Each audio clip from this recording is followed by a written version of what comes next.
GameCola faithful, and welcome to the GameCola podcast. This is podcast number 121, and I am your host and podcast commander, Joseph Martin. I'm Jeddy, Jedraszczak, Editor-in-Chief, Jedman, the Jedster. You don't have to make fun of me. I was just concerned last time. You don't have to make fun of me for bringing up the fact that you didn't say Editor-in-Chief last time, Jeddy, okay? You could just let me be and let everybody introduce themselves and not make fun of me. And I think that's fair to do to everyone else. Who else is here? I'm here. I'm John. I sometimes make videos. I'm James Pelster, and I sometimes also make videos, and my name has 3 E's in it. Hi, I'm Colee, and I don't make videos, but I stream, and there are VODs, so I guess and that your name counts. has 2 E's in it. Yes, it does. My name has 2 Z's in it. Jeddy's name has like every consonant in the English language. In a row. Yeah, in a row. So welcome to the podcast. It's podcast 121. It's a palindrome. Isn't that fun? We've got some big news to reveal to you today, everybody. Like, huge news. Mm-hmm. Sims 4 has seasons. What? Oh my god, time of Anna really wanted me to say on the podcast that Sims 4 has seasons. And Sims 4 came out like a long time ago. It did. Yeah, it's gonna be just in time for the announcement of Sims 5. Yeah, so after 4 years of the game being out, I guess, yeah, Sims 4 years until 4 seasons is the name of the game secretly. But yeah, so that's interesting. It's like, there's a lot of things where it's like, everyone's like, Sims 4 is getting seasons. It's like, I thought people gave up on Sims 4, honestly, like, when it came out. Like, Don't say really that, because Anna's gonna watch this, and she's gonna get upset at you. I mean, I know Anna plays it, but I mean, I know people play it. I just thought people played it, like, begrudgingly. No. I mean, you get to build your own place.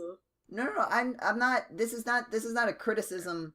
This is not a criticism of the Sims format. I'm just saying that my reaction, I know a lot of people who've been playing Sims for a long time, and most of them were, like, still played Sims 4 and still enjoyed Sims 4, but were very disappointed with Sims 4 because of things like it didn't have seasons for 4 years in it, and that most of the stuff that was, like, included in the, like, for free DLC or just included in the base game of Sims 3 and before was added as paid DLC in Sims 4. Well, surprise. Now you can enjoy your Sims again with seasons. Sims 3 is still better. I don't really see why seasons, like, I don't actually know what this seasons DLC actually has in it, but just saying, oh, Sims 4 has seasons, it's like, wow. How many hundreds of dollars does that cost to get changing colors of the leaves around you? Wow. And snow physics, James. And you can probably get a placeable snowman, and it's gonna cost $25. It's great. I don't know if it actually costs money. It's coming late June. It's not even out yet. It was just announced. Well, there you go. Oh, so it doesn't have seasons right now. You lied to us. Yeah, so Sims 4 will have seasons. Seasons yeah, it will have pending. Seasons. I didn't actually, like, usually when I have announcements like this, I do a little bit of cursory research, but, like, just before the podcast started, Anna was like, hey, tell them that Sims 4 has seasons. And I was like, oh, okay. Okay. If you want seasons, they're coming out on June 22nd, which will be a couple weeks after this podcast comes out. Oh wow, that's the same day that Mario Tennis Aces gets released. Huh. Stiff competition. the gaming battle of the ages. Sims 4 Seasons versus Mario Tennis on Nintendo Switch. Who will win? Who will be the victor? DLC Those are versus the exact a Nintendo game. The exact same market pools. Exactly. And it's gonna be I mean, people are gonna die. Let's just be real. There's gonna be riots, there's gonna be pitchforks, torches, everything. And we here at GameCola will be sure to give you a play-by-play, so be sure to come back for our exciting coverage. We here at GameCola will forget about this by the next podcast. Let's get into some other gaming news a little bit more up front. Who here has like E3 predictions and like stuff they want to talk about, like hopes and dreams and stuff Like a little that. bit, but if I nobody think- else wants to, but I mean... I think someone's probably gonna make a video game. Yes! Mhm. Whoa! See? We don't even need to talk about E3. I can't It's wait fine. for Paul and Jeddy to announce their new collab venture at E3. You know, their Oh my god! their new game. Is You Bligner gonna mean be there? You mean Alex to Alex? It's gonna be a point and click adventure game based on Pizzerian. Oh my god. No, we've already established that whenever Paul and Jetty are going to work together, it's to make a dating simulator called Alex to Alex, where everyone is named Alex and also played by Alex Jedraszczak, and you pick one of them. So to it's a date. narcissism simulator. No, you don't play as an Alex. Oh, Oh, the just plot everyone- thickens. Okay, so it's only a narcissism simulator if someone named Alex plays it, like in real You life. don't play as a person named Alex. I forgot about that. But it's not. It isn't. Yeah, you're not that one one of- isn't played by Jetty. That's Oh. right. Okay.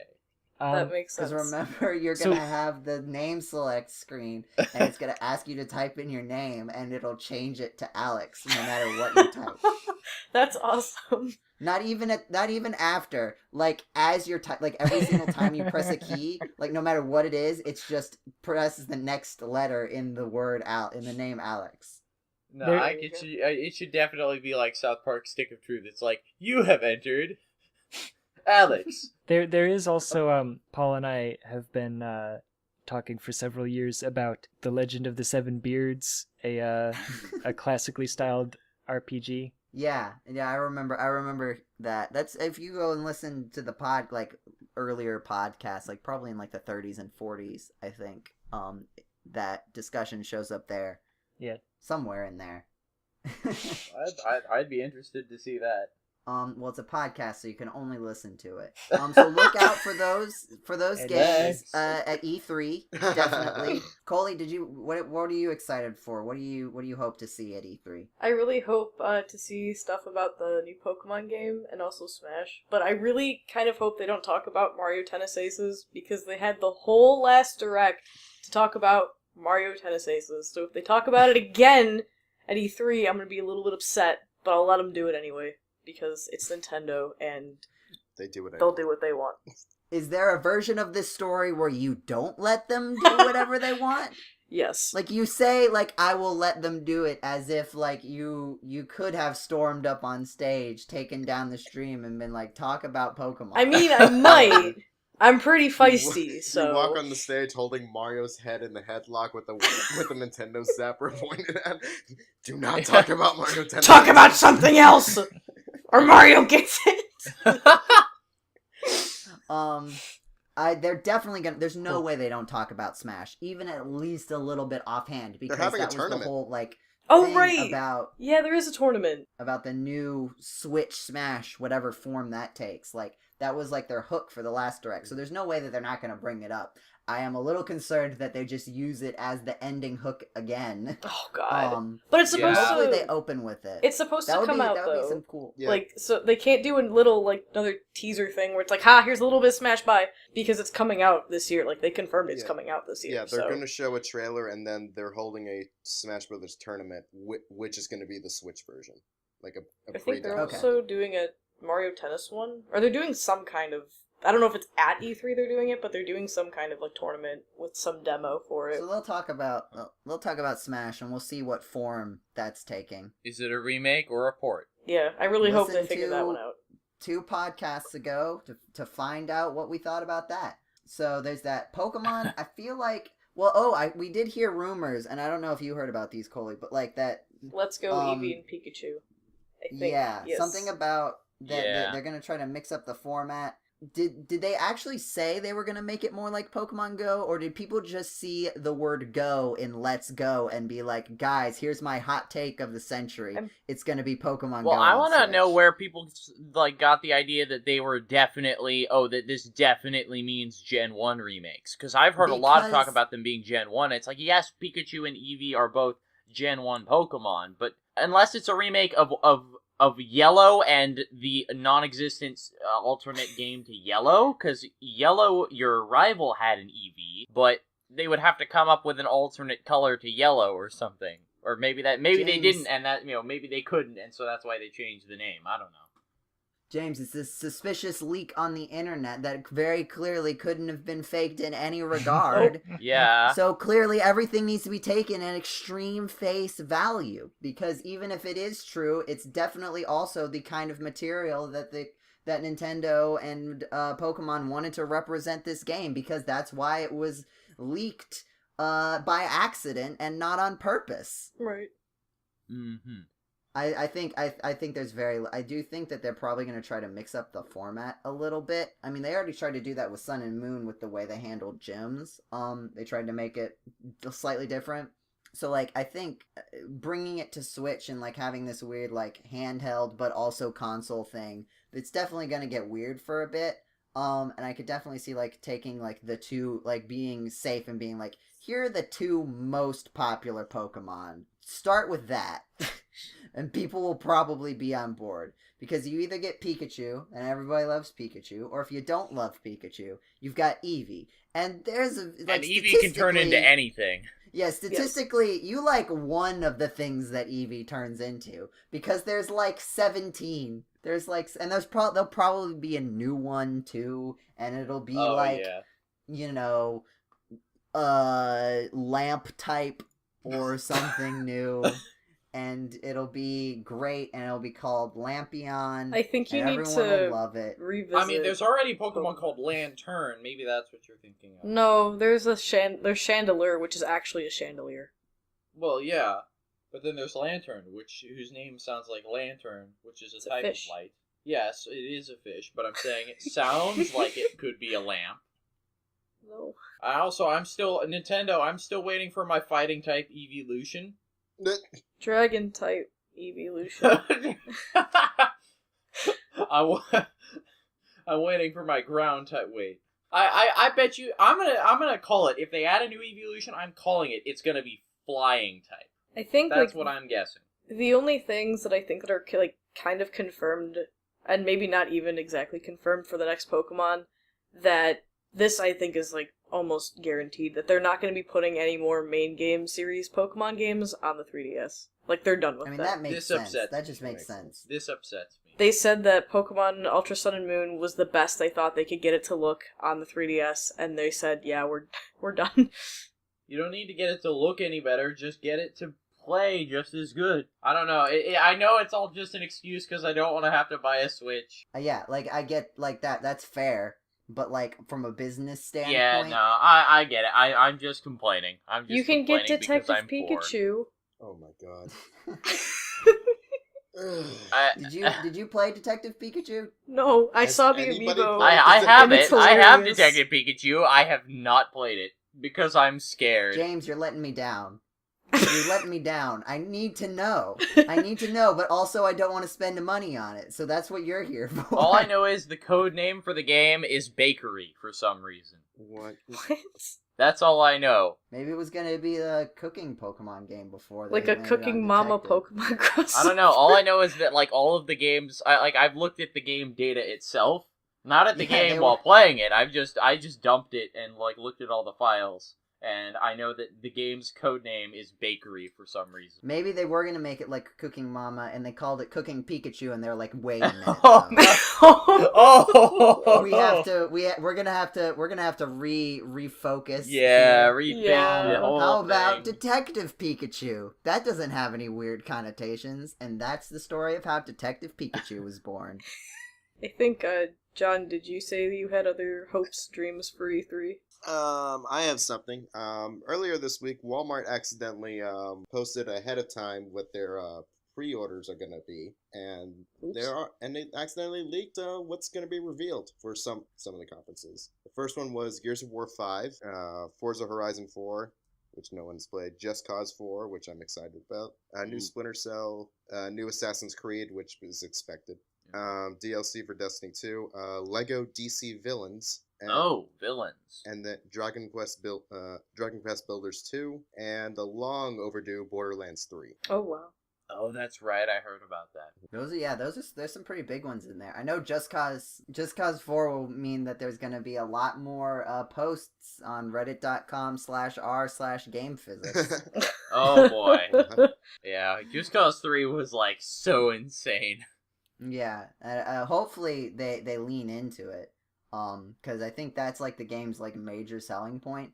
Because as someone who watched my brother like play through the game, like the actual game, not that exciting, at least from a viewership standpoint. Maybe if you get invested in the narrative, but I'm not big on narrative games, so like, take my opinion with the grain of salt.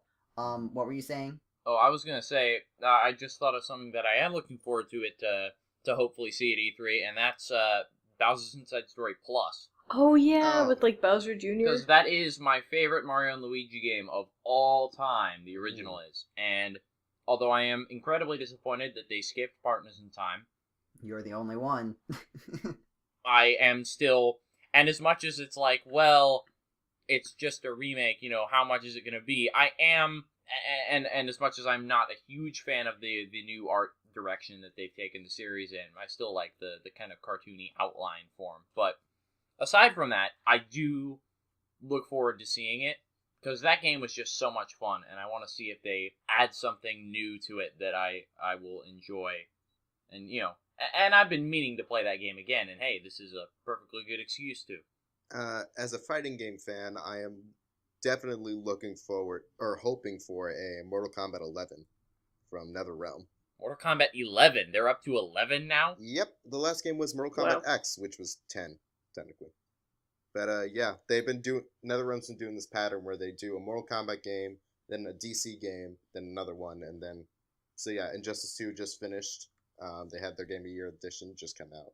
So everyone's thinking, oh, Mortal Kombat 11 is next. And they've been hinting at it too. So I'm really excited. So are they going to call it Mortal Kombat XI, or is it going to be 11? It's probably going to be... Because it's weird. They're probably going to go back to cliche subtitles. So wait, what? Oh, was it sort of like... Is it sort of like a Mario Kart 7 and 8 thing, where they, like, hadn't been numbering it, and then they got to 10, and it's like, hey, numbers! Mortal Kombat 9, everyone calls it that, but it's just called Mortal Kombat because it was a reboot. So, and then Mortal Kombat X was just so happened. Oh, it's the 10th one, screw it, just call it X. But everyone calls it X, no one calls it 10. Just like how Sonic 06 was originally just called Sonic the Hedgehog. Because again, it was meant to be a reboot, but no one calls it that. But wasn't there like an XL? Like, what was that, a new game, or was that just that was X with DLC? That was the Game of the Year edition. Oh, okay. I'm not a Mortal Kombat person, so I was like, okay, there's X, there's XL, cool. Excel. You just need a bigger. Everything is just zoomed in. It's XL. It just zoomed in. Everything's really big. Completely different aspect ratio. They just pan the camera like to down and like at an upward angle, so it makes everybody look taller. But everything's the same size. For the full Mortal Kombat XL experience, please turn on the digital zoom on your television settings. Please stand directly in front of the television. No, you need to play it on closer. You need to play it on Closer. a movie screen in order for it to be XL. A little bit closer. Keep going. Keep going. You got to get your nose right up on there.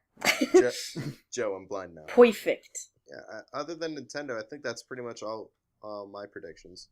I definitely want Mortal Kombat 11. And, there's also Rage 2 that was also leaked. The original Rage was a technical marvel, was made by the creator of Doom.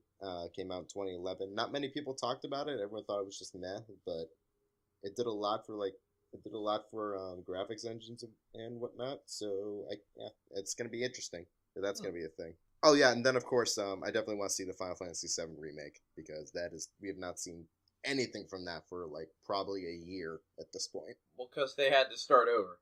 Exactly, but they got to show something this time. Otherwise, everyone's gonna be like, it's canceled. I kind of feel like they might not show anything. I kind of feel like they won't. I don't know. Well, I'm holding out. I mean, it would kind of make sense, though, because it's like, what is it? It's now the 10th anniversary, the 20th anniversary of, because it's 2018, so last year would have been the 20th anniversary of Final Fantasy VII, I think. And they messed that one up. Yep. Oops. It's like, well, we missed the birthday. No reason to show anything this year. Yeah, Final Fantasy VII is going to be on the best game of 20 years ago for 2017 on the upcoming GameCola Video Game Awards. Oh, Yeah. Nice segue. Everybody, get your games ready. Get your votes ready. Get your We'll have weapons the ready. viewer- Wait. Yeah. Well, I mean, Mega Man is on there. Yes, it is. We're finally getting into Mega Man territory. And gosh darn, if Mega Man doesn't win one of the best games of the year Oh, yeah. for one of the years, I'm going to be real upset. Prepared to get real upset. This whole thing's gonna I'm tear gonna us vote for apart. Mega Man. Oh, wait. Spoilers. But yeah, so remember, if you're not familiar, if you're sort of new to GameCola, we give ourselves an extra 6 months to play all the games of 2017 for our award show. Since we don't really, they don't just give us a million video games like they give like the big dogs. So we take an extra 6 months. We play through some of last year's games, and then we have our big award posts in July, and then we have our award show ho holiday live cast extravaganza awards. Ceremony. Is it 2017 in 2018 Yeah. featuring Dante from the Devil May Cry series And Knuckles. Knuckles And now Knuckles. featuring new funky mode. Yes. Turbo Edition. New play control. Plus. So yeah, so look out Plus. for those things, and remember to keep an eye out for the post. I think will it be in July, Jeddy, the fan vote. Well, Um, part of the deal is it's also combined with the Christmas in July ho holiday live right. cast. Hmm. Yeah. So like, Can we yeah, just so actually change the name to the super, super long and drawn out one? Because that's amazing. No, it is. That is the name. That It's is the in It just name. reminds me so much of this one like edit I saw of the Smash Brothers like trailer. It was like, you can play this game on the Nintendo Wii U Classic GameCube controller remote pad Chuck Plus Pro. Yeah, no, I mean if you go on the YouTube channel and you find the old VODs of the live stream, that is what they are called. It's probably not great search engine optimization, but gosh darn it, it's very amusing, so we do it. But yeah, so look out for that. Look out for an article where you, the fans, will get to vote on your favorite game of 2017. And yeah, it'll be a really exciting time. And you should expect that post to the celebration sometime in July. We're about to get started sort of with nominations. And then we'll do our actual voting, and it'll be fun, and it'll be cool. There's also the awards for the best game of 10 years ago, best game of 20 years ago, now best game of 30 years ago, which also look like are going to be some pretty strong runnings. yeah. Jetty, what were you were saying, what were you think the biggest contenders are going to be? It's pretty intense. Like I'm trying to debate which is going to be bigger, best game of 30 years ago or best game of 20 years ago, because 30 years ago, you get Mike Tyson's Punch-Out!, Mega Man, Castlevania, and The Legend of Zelda. Like, those are some pretty big games. But then 20 years ago, you get, and I'm going to kind of start out and work my way in. So you get, like, Harvest Moon and Ultima Online, Parappa the Rapper, Tomb Raider 2, Fallout, Star Fox 64, Turok the Dinosaur Hunter, Castlevania Symphony of the Night, Mario Kart 64, Final Fantasy VII, and GoldenEye. Jesus. Yeah. Like, that was a big year. Like, it's Just- wild to think that, like, Harvest Moon came out in the same time as this, but, like, major, like, genre-defining games, GoldenEye, Castlevania, and Final Fantasy VII all came out in the same year. Well, this is 1997 was like a year where didn't like maybe I've got this wrong, but like didn't a lot of consoles, like newer consoles, like have their time to do it, because I think the Nintendo 64 came out in 1996. Yeah, so, like, and that's the why... PlayStation came out. That was when in developers were really starting to hit their stride with the system. 97. Yeah. I don't actually know. When did the original PlayStation? If I I had think it to was, like- guess, I would. I don't want to make any like predictions like ahead of the actual things, but I'm gonna say I would think that probably the most radical one was Castlevania Symphony of the Night, because that game defined a genre. Yeah. Like, Metroid created the Metroid-style games. Castlevania Symphony of the Night made it into Metroidvania. It is the reason we call it that. I don't know, because, like, it's true, but, like, Final Fantasy VII, people still go on about. Like, it's still... What do they go on about? I don't actually... I Okay. don't know what the appeal is of that game. I'm not going to disagree with you. It's not the graphics, I'll tell you that much. But, like, I think what it is that I got into... It's got good music, though. It has good music, I'll give it that. I think it's a lot of people's, like, first RPG. And Yeah. so it was, like, their introduction, and so there's, like, all this, like, nostalgia. It's like a Legend of the... It's like a legend. It's like the original Legend of Zelda, kind of, where it's like, you know, in certain aspects it really hasn't aged well at all, but it's, you know, it's people's first game or first RPG, so it's like there's a lot of love for it nevertheless. It also did a lot for RPGs, like, going forward in terms of gameplay and storytelling. Final Fantasy was always had fantastic storytelling. Yeah, cutscenes actually probably was where they really did a lot of it. Yeah, it was. I think. I mean, it was the first Final Fantasy game to like have like 3D. I think. Yeah. Like cutscenes where like the cutscene was different than just like the gameplay. Oh yeah, like, yeah. It wasn't yeah. in-engine cutscenes, right? Like, because that was part of it. Like, it was one of the first games where you had that huge disparity between cutscene graphics and gameplay graphics. Yeah. And it's when we started seeing the rise of when the game like really segments like when this is a gameplay moment and when this is a story moment. Yeah. And at the time, like nowadays, we're like, oh, that's like we're tired of it because it's so easy to do now. Yeah. But like back then, like that was like a huge thing to be able to take games into this like really strong narrative space where you weren't as limited by your game's in-engine graphics. Yeah. Everything doesn't have to stay in sprites. And I mean, like, there were still like cutscenes where like, you know, they would have different graphics. Like, I mean, even in like the NES, like you had bits where like they cut away to like, you know, bigger things, but like the whole full motion, I think I think it was full motion video. Yeah. Probably the PlayStation was probably one of the first ones where like full motion video was on a console that people like actually owned, bought. Yeah. Liked. And like full motion video wasn't like the only selling point. Yeah. I don't know that for that sure. By the way, I looked it up, and the PlayStation came out in technically 1994, but basically 1995. It was December 1994. So like both the Nintendo 64 and the PlayStation had a couple years to like get everybody to get their feet wet with the new graphical style. Yeah. 3D had sort of like, you know, had a year or two to grow, and so people were really getting their footing and not just dying because what is the Z-axis? Yeah. Or the So Y-axis if you're a dumb person. And you don't know how to develop a 3D engine. But yeah, like the idea, I think some of those like growing pains had left, so that's probably why 1997 was such a strong year. Yeah. Although, Best Game at 10 years ago also had some good ones. We're looking at, like, again, pretty broad range. So there's like Assassin's Creed, the original one, Rock Band, Mass Effect, Halo 3, Super Mario Galaxy, BioShock, and Portal.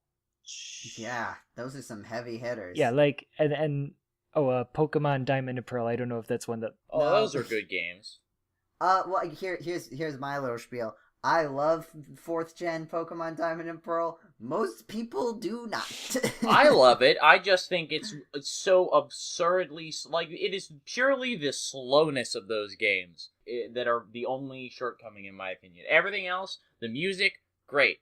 The story, it's a Pokemon game. Get over it. The gameplay was incredibly slow. Everything about that was slow to the point where they needed to even increase the speed of surfing in Pokemon Platinum. And like that was wasn't that one of the things that they were talking about when they were showing off Pokemon Black and White, was they were saying, wow, look at how fast the HP bars move now. Is because in Diamond and Pearl they would go, they moved at a crawl. And everybody complained about it and hated it. But other than that, I really think they were really, really good games. See, yeah, I'm like, James, I believe you. This isn't me like saying like, I think you're wrong. I never noticed that, and that's interesting. That like, and I've gone back to those games before, and I've never noticed how slow it is. You're probably right. Like honestly, that's just amusing to me that I'd never noticed that like the pace of the game is very slow.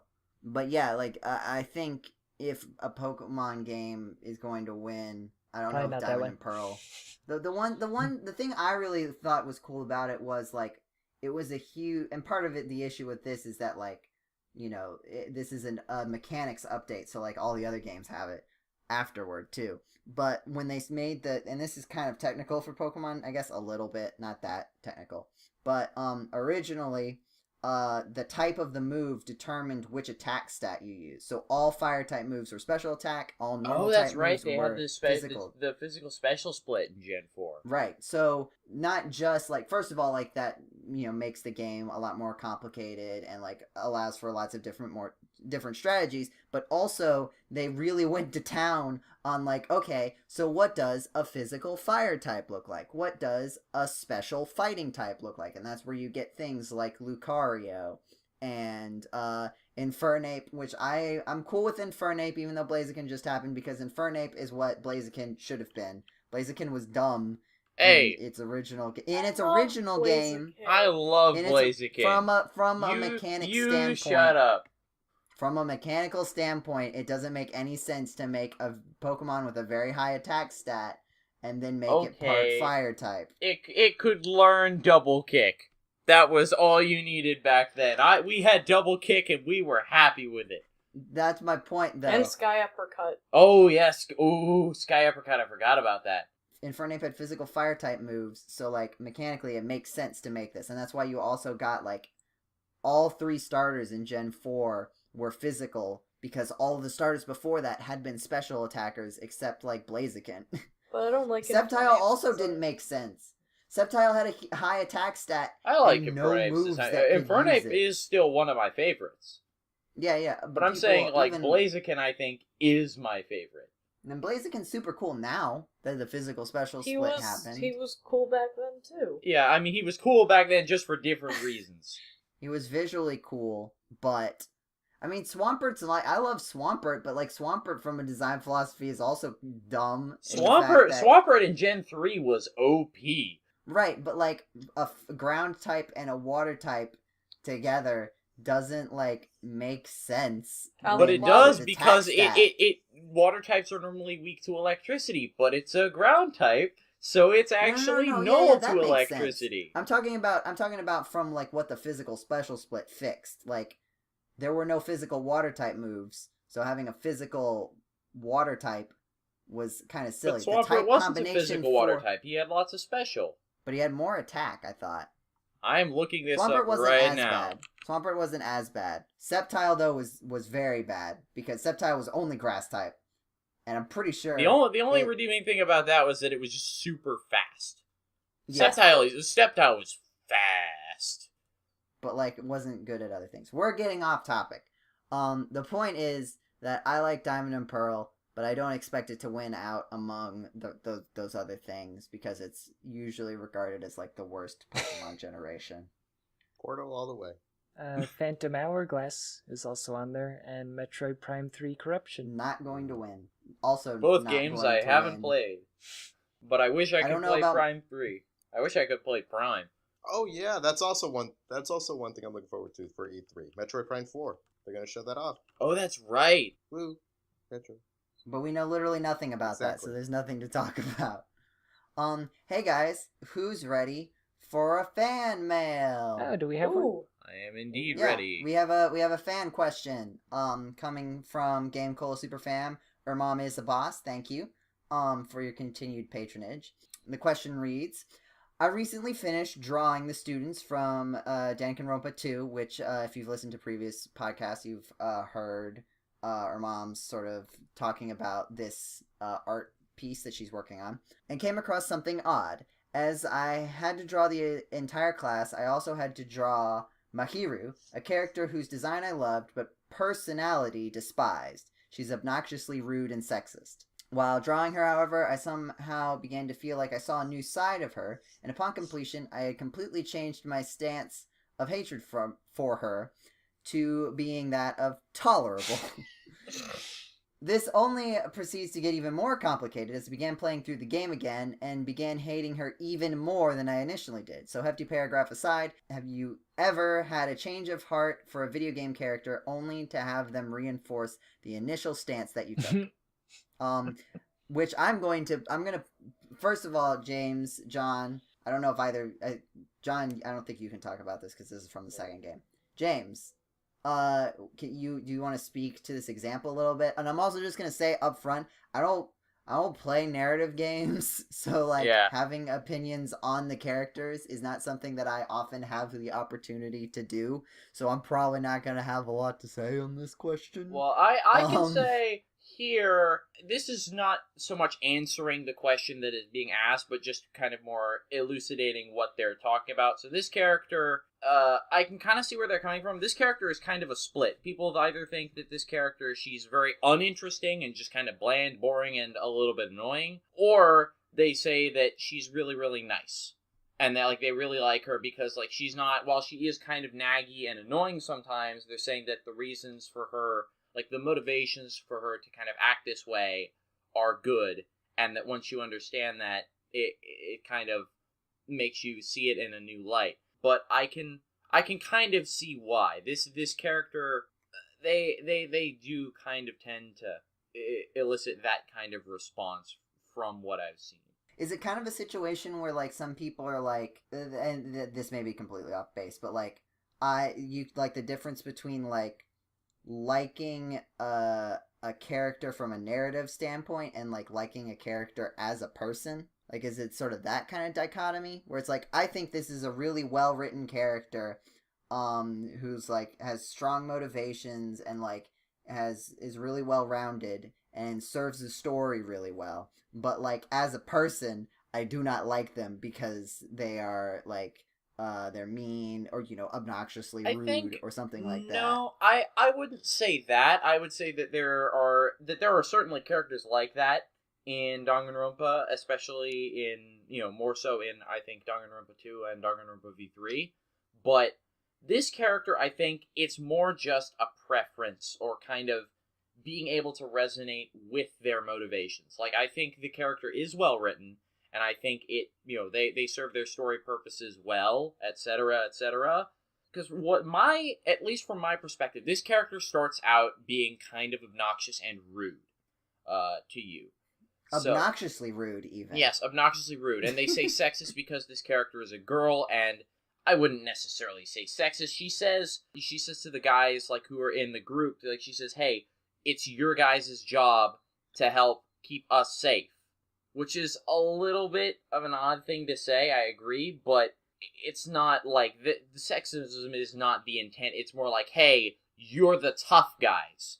You're supposed to take care of us, because, like, this, like, because there are a lot of, like, because there's a couple, like, macho guys there. So the character starts out as a little annoying, but as the story goes on, and if you choose to try and interact with them more, you notice that they're not just all constantly like just complaining and moaning about stuff. Like they have they have reasons for saying these things, but they're also just not like a constantly annoying person. Like they'll talk with you and you can have a nice conversation with them. I don't know.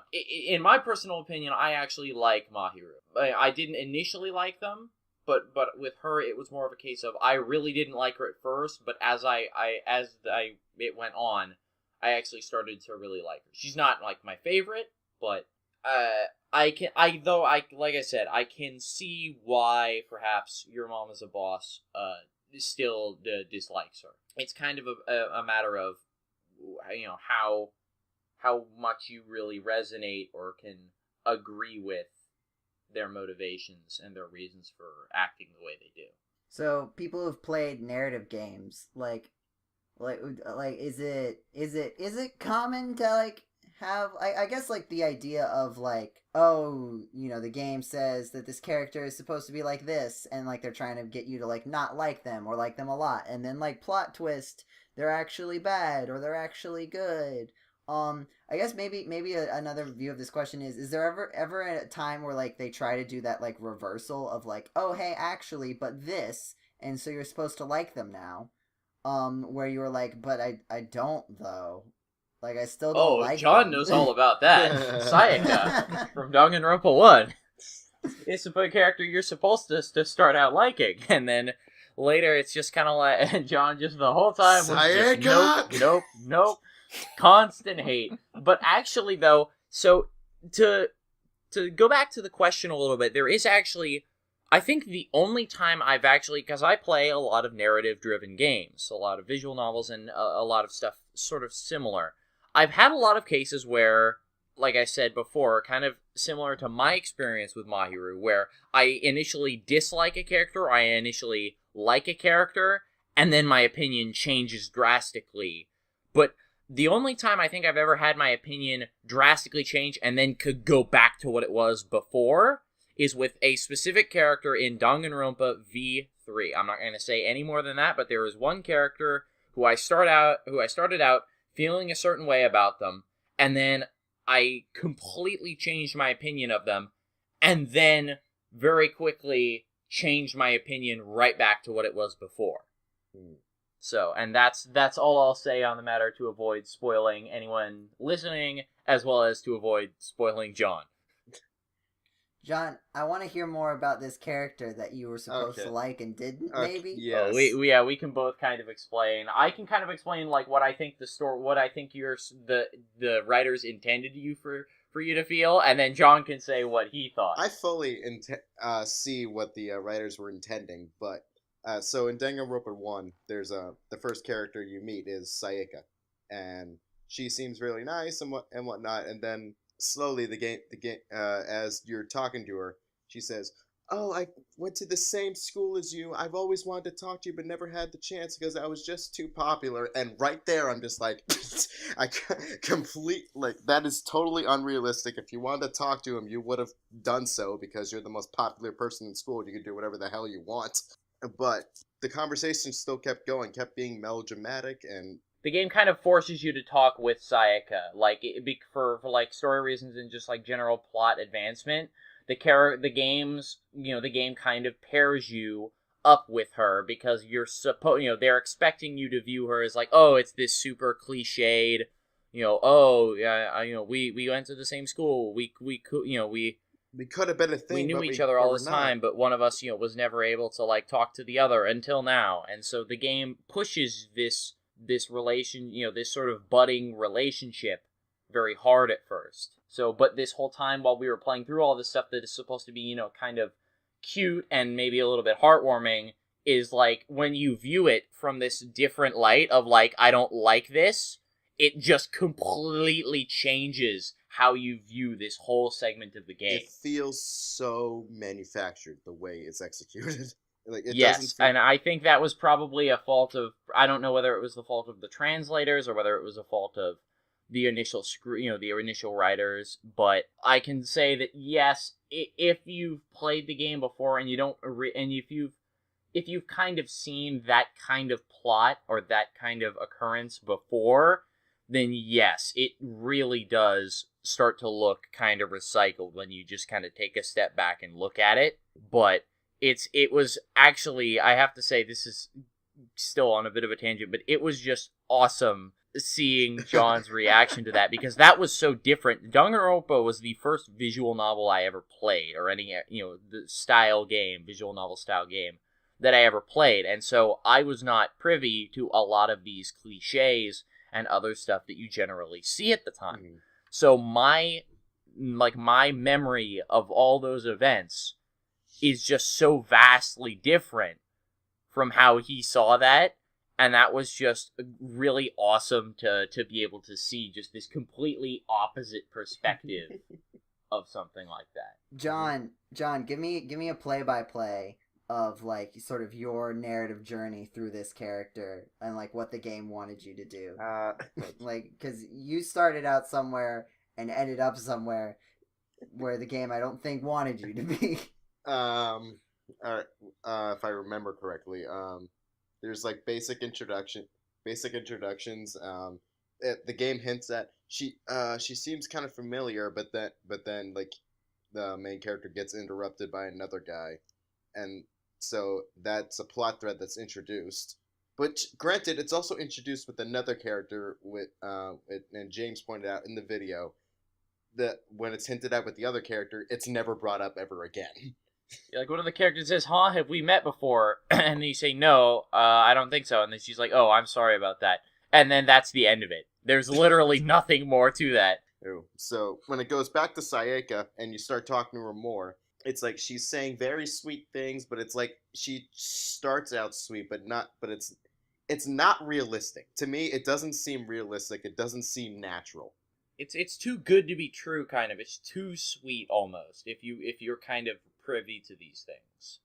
Well, I'm not sure how many people know, how many people listening know this. I'm a film student, and I read screenplays all the time that, I'll be honest, aren't good, and it has some of that similar kind of dialogue, and it just feels like they're forcing this romance or friendship or anything, and it just doesn't fit well. So as soon, like, probably like the first line or like something where it's supposed to be very sweet and it kind of is, I'm just like, I don't buy this.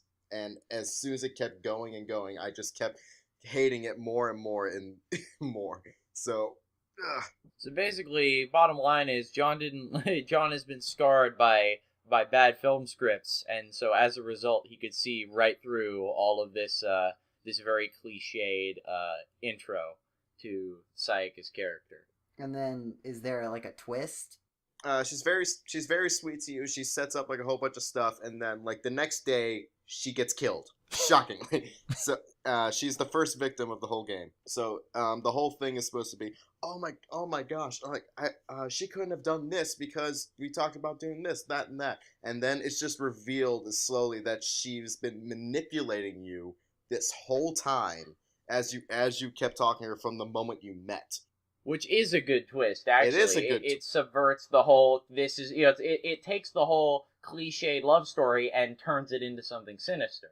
Exactly. But the thing is, with that twist, you're supposed to feel the sweetness and the kindness and the naturality of this romance at first, and I just didn't. So I've been calling bullshit on it since the beginning, and so after that twist happened, I'm just like, I knew it. Like, not that I knew. Yeah, he kind of predicted that Sayaka was doing all this to turn on us, I think partially because he didn't want to believe that the story was really, that the writers were just pulling this entirely 100% cliched.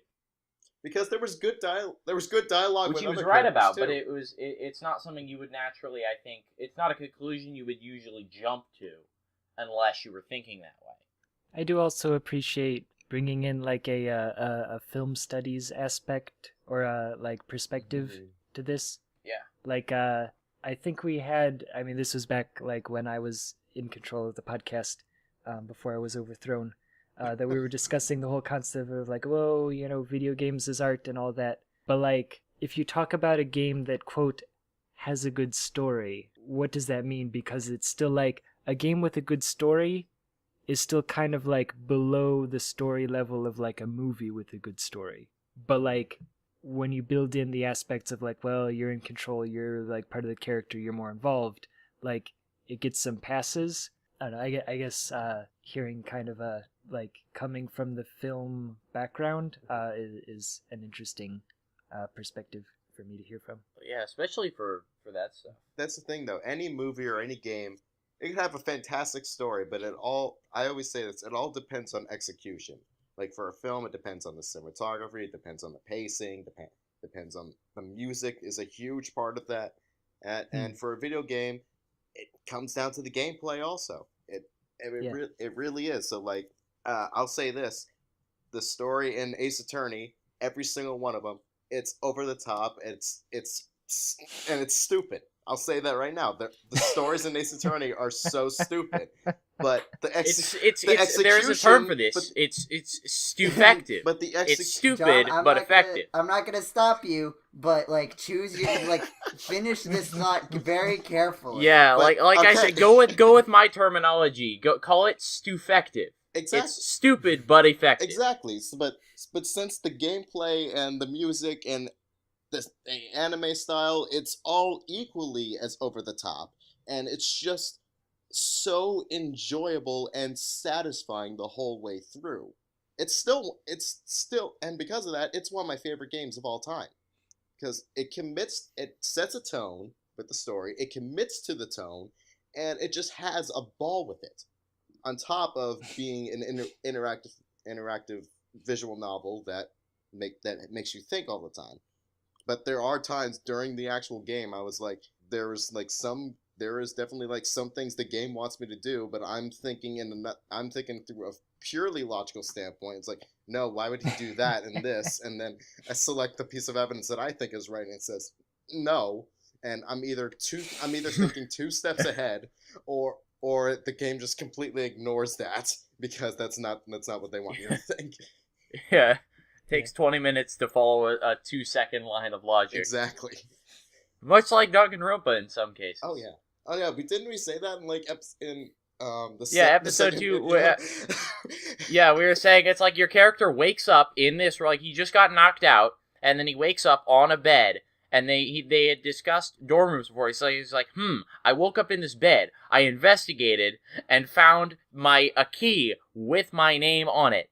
Therefore, I think we can safely assume that I am in my own dorm room. And it's like, wow, it took you that many sentences just to explain that simple fact that should be obvious?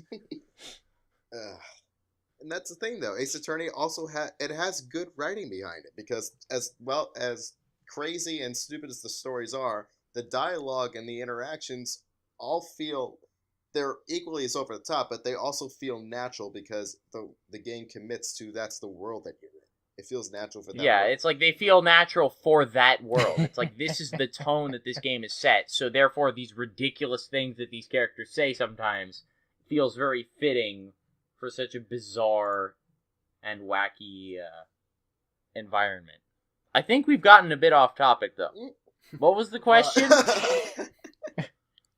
I actually have my own question, which is, hey, Colee, what video games have you been playing in recent times? Boom, baby! I've done more Breath of the Wild. That's Yep. like I joined her in her Breath of the Wild streams, and I yelled at her in the comments. Oh yeah, you backseat. Telling you to run to the south. No, to your left. No, you're turning, so it's the other right now. Wait. With latency. Darn you, stream Yes. delays. Oh boy, streaming latency. Trying to give relative directions with stream latency. Yeah. Are you just like trying to like complete all the rest of it, or are you like starting over and like trying to play the game in different ways? So what I've been doing is I beat the game, but I decided to go on a all shrines, all quests run. So and then I have to finish doing the Champions Ballad DLC. And that's been eating up most of your time. Yeah, honestly, yes. Because, like, I'm not looking at guides to find the shrines. I'm just running around trying to find them. Are you using the little radar? Yeah, radar is bad. I haven't, like, Yeah. and I don't, like, I don't know, it hasn't been, like, I don't do, like, a one giant, like, 6-hour stream. It's been, like, multiple, like, couple hour-long streams, but, like, so I've been just kind of slowly working my way through that. I also get very distracted by everything. One strategy I always do to find shrines, like if the radar isn't going off, I always look at the giant map and see, okay, where's the most empty space on this entire map Yeah. in proportions to all these shrines. I do that as well. So I've been doing that, and I've also I picked Pokemon Conquest back up, and I've been playing that. I always forget about that game. It's a really interesting idea that I always forget to actually try out. It's been a good one. It's been a good game to play. I've been enjoying it. Can you give like a very short description of what it is for people who haven't heard of it? Yeah, so basically you're like a warlord, and there's this one guy who's trying to, like, I guess conquer the entire world. So you need to, like, I guess, like, in a sense, like, almost beat him to it, it almost seems like, because you go around conquering everybody else, but it's to, like, make a giant, like, alliance to stop this guy. And so I'm still very, like, early on in the game, so I don't, like, know terribly much about it still, but it's more of, like, just conquering other kingdoms and gaining allies so you can, like, get access to all these different Pokemon, because you only get one. You start with Eevee, and that's, like, your partner Pokemon, so you gotta work your way up, like, oh, I went to this one kingdom, they're water type, so I'm gonna get water type Pokemon that I can use if I have to go to somewhere else And, oh, hey, this is a fire-type kingdom? Cool, I can use my water-type allies to fight the fire types with, and it'll, super effective damage and stuff like that. What is, like, the gameplay like? So it's it's a grid. So you get to, like, move, characters, X, like, whatever Pokemon, X many spaces, and you can either wait or attack. They also have, like, their own, like, special attack, or, like, abilities. So, like, one of Eevee's abilities is, I can't remember the name, or I think it's, like, called Celebrate or something. So when you kill an enemy, you can move again after you defeat them as Eevee. So there's like stuff like that. So it's pretty simple. It's just moving around and attacking, and I think you can use items too. Like there's potions you can use as well if you need them. It's like Pokemon Go. You're just moving around and attacking. But it's not like walking sim. Yeah, and it doesn't suck. Yeah, exactly. James, what games have you been playing? Oh, God. Well, I finally got my hands on a PS3. I know, right? Latest technology here. Woof. So this is now my... Well, James, okay. you can't say that when you're in a podcast with Jeddy. Okay, fair enough, but still, I finally got a PS3, so for about the past month and a week or so, I have just been binging Persona 5. Because darn it, one way or another, I am getting this game onto the GameCola 2017 awards. Because darn it, it needs to be there. I knew it was a good game before I ever started playing it. And now that I'm playing it, and in the past, like I said, month and a week, I've gotten 103 hours in that game. Oh, wow. And I'm still not done. It's a long game. I'm still It's not so done. long. I had a friend who was playing through it a second time. Oh yeah, because so, there's a lot of she's- New Game Plus stuff you can. Yeah, she's got New Game Plus, so she has like all the ability, like all Yeah, you build just up all the carries over. stats. And so like you can do all the different things, and it's still like she played it like the entire school year. It took her like that long. I mean, to be fair, she was like trying to do as much of the bonus stuff as possible. Oh, Like, yeah. She was trying to like get all the achievements and like as many achievements as she could that she didn't get the first time around. Yeah. And stuff like that. But like she was playing that game the whole year, like from fall to spring. Oh yeah. It is so a 9 months.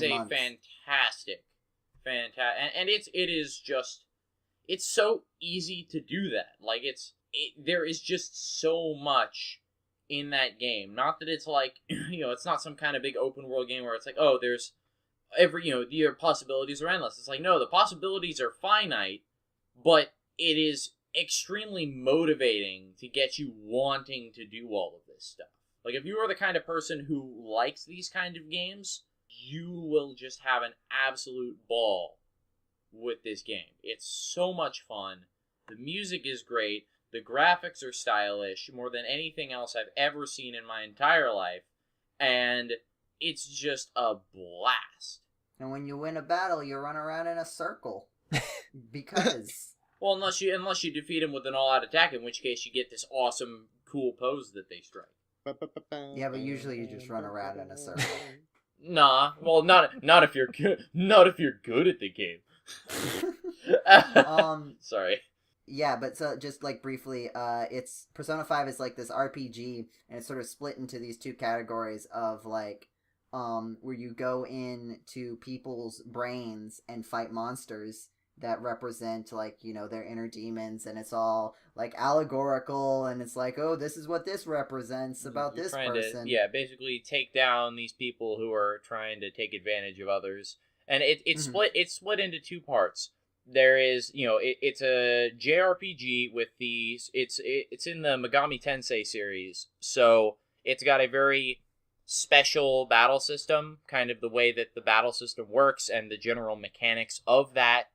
They're all very specialized. It's a bit like Pokemon, but that's not really a very accurate comparison even so. But it is a very unique kind of battle system. And then the other half of the game is like Life Simulator, basically just welcome to anime Japanese high school social life simulator, where you try and hang out, where you hang out with all these different people and like get to know them better. And it's just a really, really well executed fusion of these two seemingly completely different gameplay types and activities, and it fuses together so well.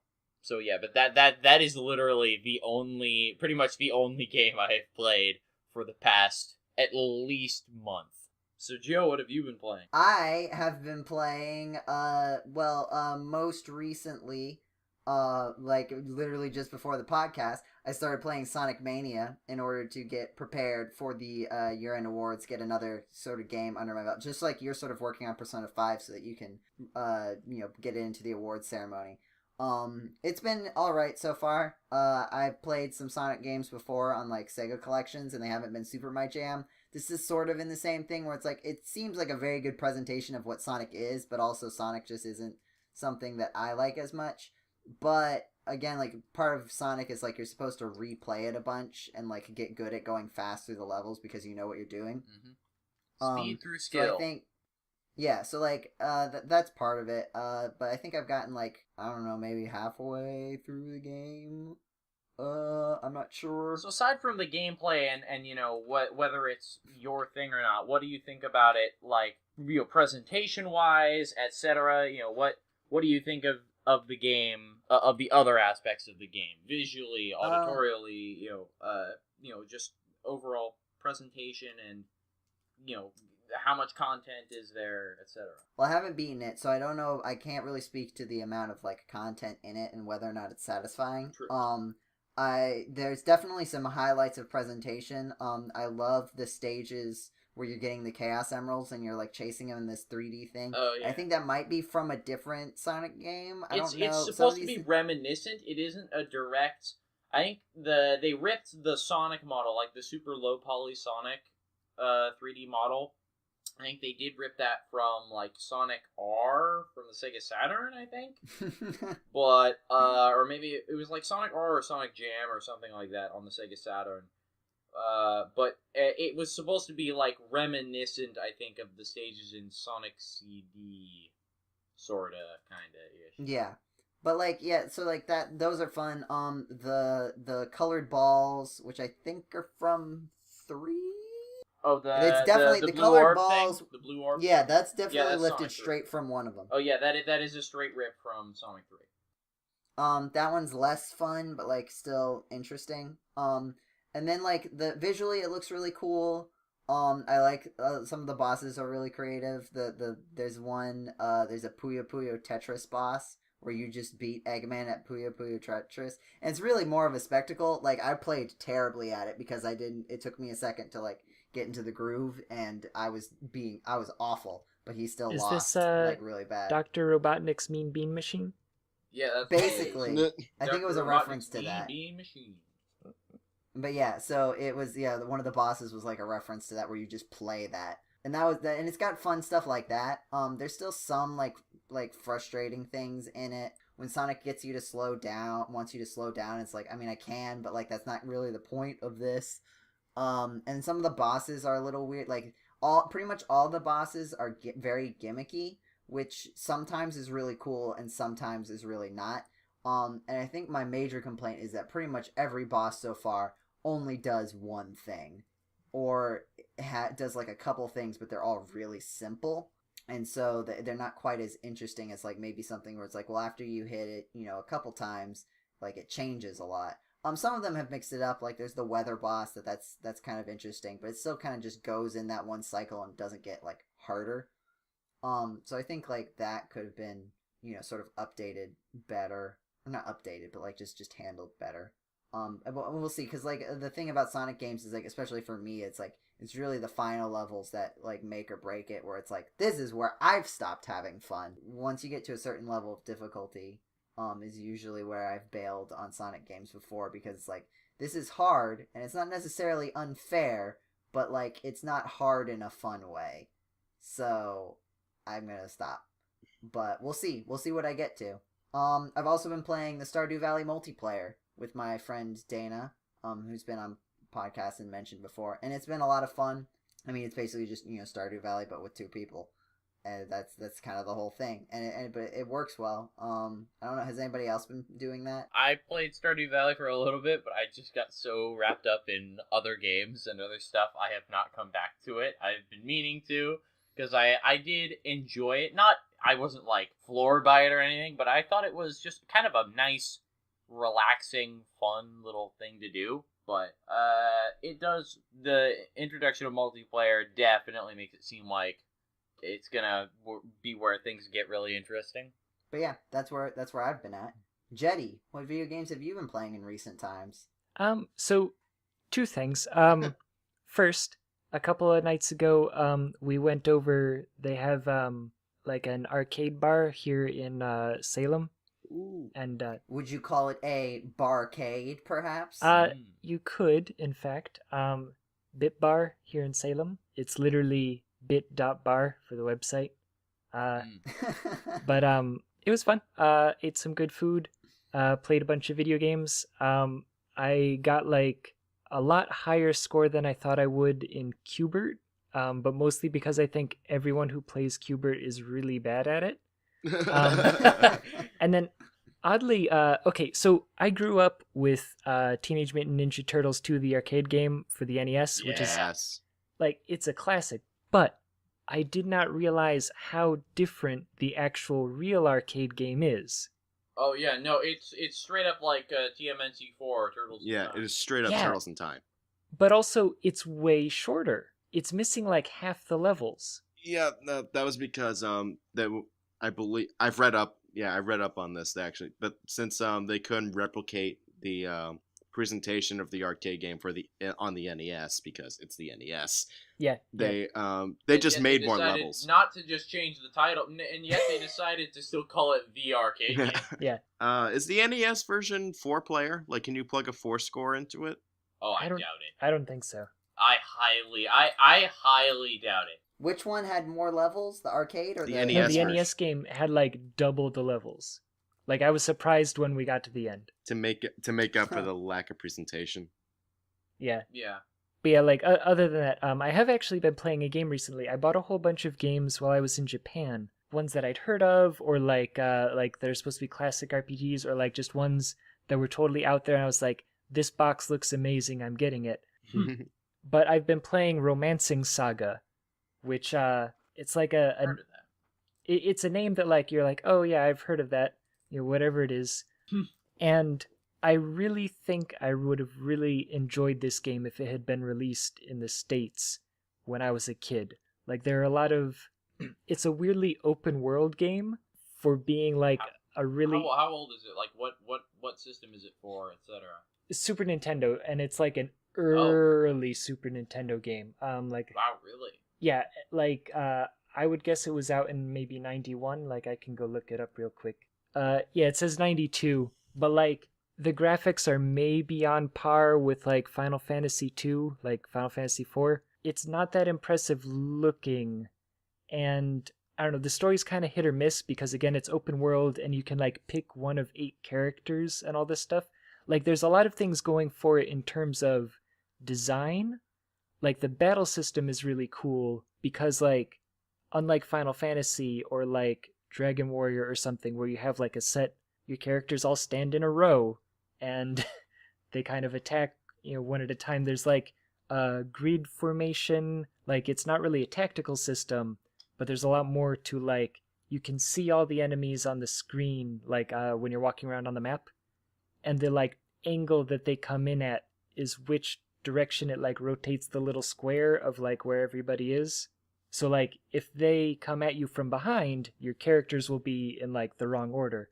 And if you have a sword character at the back, they can't do anything. And if you have your, like, a bow person up in front or whatever, like, there's a lot of things going for it. I really want to like the game, but it's not actually that good. Like, is the gameplay actually not that good, or is it, like, bad writing, or? It's kind of a mix of everything. It's like they had, like I said, like they had good ideas. They really went for it, but it's still an early RPG. and like Yeah. you look at a bookshelf and like one of them says like, oh, you're reading this little explanation of like the world, and then you look at the next bookshelf and it literally just says book.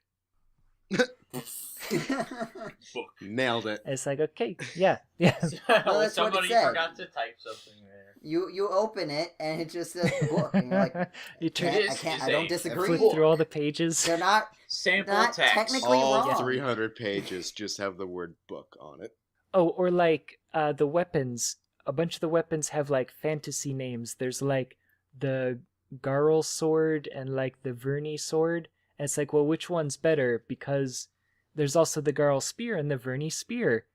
But they're like mixed. It's not like a 1-to-1, this one's always better. And like in one case, the Verni sword is actually like a one-handed sword, but the Garl sword is a two-handed sword or whatever. It's like, well, name them something different then. So like there's a lot of weird little details that I would have really loved it if I had this game in 1992. Playing it now, It's just kind of showing the cracks. yeah. But John, what have you been playing? I've actually been prepping for my next Cold Cut Reviews videos, and I've been playing and hype for the new movies coming out this summer. I've been playing some Jurassic Park games and some Mission Impossible games. Oh yeah, you were talking about that. Yeah, and I played Mission Impossible from 1990 on the NES, based on the TV show. Oh boy, Yeah. there's a lot to talk about there. Licensed games on the NES. Yeah. All terrible. But it wasn't actually it's actually like the spy version of Legend of Zelda, actually, which is weird. Really? It's very interesting, but it's also really funny because like I don't have a manual and I have no idea what the game was going in, so it just starts you off, puts you in the middle of the road, and I'm like, oh god, what the hell is going on? So I just see arrows pointing into buildings. Like, okay, I guess I'm going into this building. I talked to one guy and he just says, flick these switches, and I'm like, okay, and then I leave. And then I go out in the middle of the road, and then I see this was really funny. I see someone walking on the street, and my mind thinking, oh, it's a video game. That's probably an enemy. I go up and I punch him right in the face, and then next thing I know, a helicopter comes, picks up the playable character, and then someone else replaces him, meaning I just lost a life. What? Because I blew my cover. Which it was so. Yeah, because you just But how punched the civilian. But then, so as the second character, I walked through the street again, and then another civilian came out to me, and it's just like, you! And then started attacking me. I'm like, oh god, what do I do? So I punch him out, and nothing happens. I'm like, okay, cool. Then I walk into, a bar building, and I talk to this one guy, and then next thing I know, 5 other secret agents come in and start attacking me, and I beat them up. And then I go outside into the road, and next thing I know, a car comes by and runs me over. For a second, I thought you were gonna say that a helicopter flew into the bar and picked you up. But not only does it run me over, it sends the character flying like 20 blocks down, and then it says I lost another life, and then I get replaced by another separate character. And each character has their own like special abilities, and I haven't figured out a way to switch between them willingly yet. It's kind of like Maniac Mansion, except without the controls, and also it looks like Legend of Zelda. Yeah. So with this main character, I actually find where I'm supposed to go. I actually supposed to talk to one person, get a passport from them, and then go into the alley where the actual game starts. And it's pretty much like you're in this one dark alley where a bunch of enemies are coming at you. I'm like, okay, cool, this is fun. It's like a little exploring, and then I go into a sewer, and keep in mind Sewer level. I keep in mind this whole game is top-down view, so I can't tell what's a pathway and what's a barrier because NES graphics. So I go into the sewer and I see, okay, there's obviously going to be a barrier there in front of the water, because why else would I? Because if the game won't let me only go on a certain path, it certainly won't let me go in the water. So I just maneuver my character onto the edge of the screen because it's so weird. And then next thing I know, he falls in the water. And then he gets dragged up, and I lose another life, and it's game over. I'm like, what the? It was so funny though. Like, I can make a whole video just on that game. But then I also played the N64 version, which is just as cryptic. Doesn't tell you anything. And but I mean, you're a secret agent. You're expected to know this stuff. exactly. So, but the N64 version at least tells me what my mission is, what the objective, and who the characters are, and what to do. But it doesn't tell you. I tried looking in the menus. It doesn't tell you what the controls are and what you can and can't do. So I'm walking into level 1, and then I'm just like, okay, where go to this white dot on the thing. I'm like, okay, cool. And then so next thing I know, this my character talks to another character that's in that building about, oh, I'm just walking my dog. Have you seen them? And he's like, sure. He's like, oh, and then he's like, wait a second, this is a closed facility or whatnot. And then he starts attacking you, so I kill him. So, and then I just pick up something from the desk. It says 1 objective complete. I'm like, okay, cool. What? I'm like, okay, didn't know that's what I was doing. So then I go back outside, get attacked by like 3 guards. I kill them. I run out of ammo. So at this point I'm just looking around for ammo, and then I get a message saying, "Hey, hurry up! It's freezing out here." I'm like, weird. Okay, weird, but I guess that just means there's a time limit. Then I go next. I see a car and a person standing next to it. And granted, he looks like every other enemy that I've seen so far. So naturally, I shoot him because I think he's another enemy, and after I shoot him, I get another message saying, abort mission, abort mission. Turns out, that was the contact I was supposed to meet there. I mean, what better way than to disguise yourself as the enemy?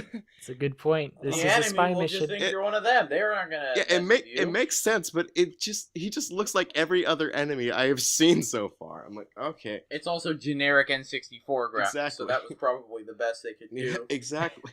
Yeah, those are the 2 Mission Impossible games I played. And then for Jurassic Park, all right, it's weird because Mission Impossible only has, like, in its entire lifespan, has only had 5 video games made out of it. Well, technically 5. One of them's an iOS game. But Jurassic Park has, like, 25 plus. And I'm like, oh god, Yeah. I don't know where to start. You start with the point-and-click adventure game on Sega CD. That one I'm actively avoiding. Good. You should be. So I look up on YouTube, like, okay, so how many of these Jurassic Park games have been covered before? How many people know about them? How many of them are popular? Everyone knows about the arcade games because those are awesome. A lot of people know about the Nintendo and Super Nintendo, the Genesis versions, because they were featured on a Video Game Nerd, and I just don't want to copy him for the most part. And then I see a PC game called Trespasser Jurassic Park. I'm like, oh, this looks interesting, and so I look up gameplay. It looks terrible. I'm like, oh, this is gonna be a lot of fun. And then I do more research on it, and I see it has a whole backstory of development issues, problems they had, rush deadlines, what they wanted to do. I'm like, this one game alone can provide a huge informal video. Like, not even just like bashing on the game, but just like on game design in general. There's so much material there. That's what I've been doing lately. Just prepping for that. Prepping for those videos. And I think on that note, it's about time for us to wrap up. Good podcast, everyone. Good job. Round of applause. Yay. Yay. Woo. That's my rambling. Someone is tapping a metal thing, and that is strictly against the rules, and you're off the podcast. Okay. What That was are you just my talking mic. about? Oh, you're hitting the microphone. Okay, you're back on the podcast. It's fine. Jesus. Thank you for listening to the GameCola podcast. If you like what you heard, be sure to check us out on our actual internet website, GameCola.net, where you can find all of our other podcasts and articles, links to our video productions, which you can find on our YouTube channel, GC.net, the letter G, the letter C, the word dot, and the word net, where you can find playthroughs and video reviews like the ones you heard about on today's podcast. You can also find us on social media if that's the way you like to stay up to date on things. You can find us on Facebook and Twitter. Just search GameCola and you'll find us with the little G guy that you probably see somewhere where you're consuming this podcast from. Speaking of places you can consume the podcast from, be sure to check us out on iTunes if you haven't already, or the podcast app. And if you do, leave us a review and rate us 5 stars, and it helps the podcast get spread around. Just like another way you can spread the podcast around is to introduce it to your friends. If you think that there's an episode like this one or another episode that you think that they would really like, show it to them. And word of mouth is a great way to, give back to a podcast if you want to, be able to make inside jokes with your friends. Like we make inside jokes on the podcast, like how Jeddy has never played a video game before. How I'm just sitting here in amazement at what a future it is that you could be playing the PlayStation 3. Yeah, I know, right? It's amazing. Just next gen, man. Yeah. People can tweeter us with the tweet number GC Podcast. Hashtag GC Podcast. Oh, right. The hashtag. Yeah. I already did Twitter, Jeddy. What are you talking about? Oh, and we have the email. If you do hashtag GC Podcast, you can ask us a question. You can also email us and ask a question, and we can use it as a discussion topic for the podcast like we did today. Yeah, and you can also find us on Twitch for live streams. Hopefully we'll be kicking those off now that the summer has hit. Definitely keep an eye on it for the year-end extravaganza 2017 and 2018. And I think that is everything. So thank you again for listening. Have a wonderful time of day wherever it is that you are right now. And we will see you next month. Goodbye, everybody. Bye. Bye.